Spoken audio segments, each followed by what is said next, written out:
نحمده ونصلي على رسوله الكريم اما بعد.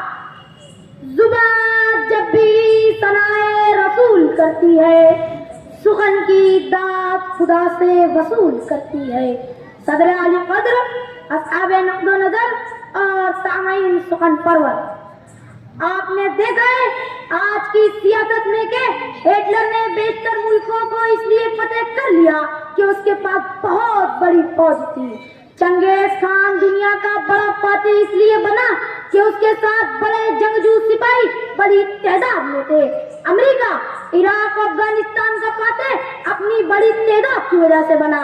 مگر سامعین مجھے بتائے 1000 مسلح اور ذرہ بختر فوج کیوں شکست کھا گئی صرف 313 نہتے صحابہ سے؟ کیوں؟ آخر کیوں؟ اس لیے سامعین کہ وہاں رسول اللہ صلی اللہ علیہ وسلم کی سیاسی فراست کام کر رہی تھی اور یہی عنوان میرا موضوع سخن ہے.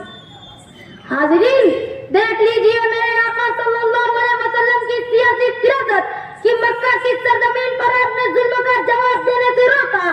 بلال رضی اللہ تعالیٰ عنہ جلتی ریت پر تاپتے رہے. حضرت خباب رضی اللہ تعالیٰ عنہ انگاروں کو اپنی پیٹھ پر برداشت کرتے رہے. حضرت یاسر اور ان کی زوجہ حضرت سمیہ رضی اللہ تعالیٰ عنہ ظلم سہتے سہتے انتقال کر گئیں. صحابہ مار کھاتے رہے، میرے مکی آقا پر پتھر برستے رہے. مگر آپ کی سیاسی فراست دیکھیے کہ کبھی نہ خود اٹھایا نہ صحابہ رضی اللہ تعالیٰ عنہ کو انتقام پر ابھارا. مگر جب اسلام مدینہ پہنچ کر قوت پا گیا تو 313 نہتے صحابہ کو 1100 کے لشکر پر فتح یاب کر دیا. غزوہ احد کی وقت کی شکست کو آپ کی فراست نے ایک بار پھر فتح میں بدل دیا. غزوہ بنو قریظہ میں آپ زخمی صحابہ کو لے کر حملہ آور ہوئے اور یہودی گھر اور قلعہ چھوڑ کر بھاگ گئے. غزوہ خیبر میں اتنا جوش صحابہ رضی اللہ تعالیٰ عنہ کے اندر بھر دیا کہ اکیلے حضرت علی رضی اللہ تعالیٰ عنہ نے اس دروازے کو اکھاڑ پھینکا جسے 40 آدمی مل کر کھولتے اور بند کرتے تھے. غزوہ حنین میں جب صحابہ رضی اللہ تعالیٰ عنہ بھاگنے لگے تب آپ اکیلے میدان میں جمے رہے اور آپ کی اسی فراست نے ایک بار پھر فتح یاب کر دیا. لاہے سامعین کیا شان ہے میرے آقا صلی اللہ علیہ وسلم کی. رخ مصطفیٰ ہے وہ آئینہ کہ اب ایسا دوسرا آئینہ نہ کسی کی بذر خیال میں نہ دکانیں آئینہ ساز میں. بے شک سامعین دیکھیے کیا یہ ان کی سیاسی فراست کا اثر نہیں تھا کہ پیارے چچا حضرت حمزہ رضی اللہ تعالیٰ عنہ کا قاتل حضرت وحشی آپ کا جانساز بن گیا. فوجیں لے کر جنگ میں قائد بن کر آنے والے ابو سفیان جیسا سازشی دشمن آپ کے ہاتھوں پر اسلام لے آیا.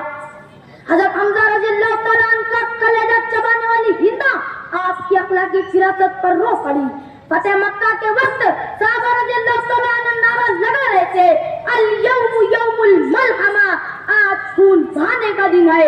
مگر آپ کی سیاسی فراست دیکھیے الیوم یوم المرحمہ، آج رحم کھانے کا دن ہے. اور یہ فرما کر صرف مکہ مکرمہ کی سرزمین ہی نہیں بلکہ وہاں کے باشندوں کے دلوں پر بھی قبضہ فرما لیا.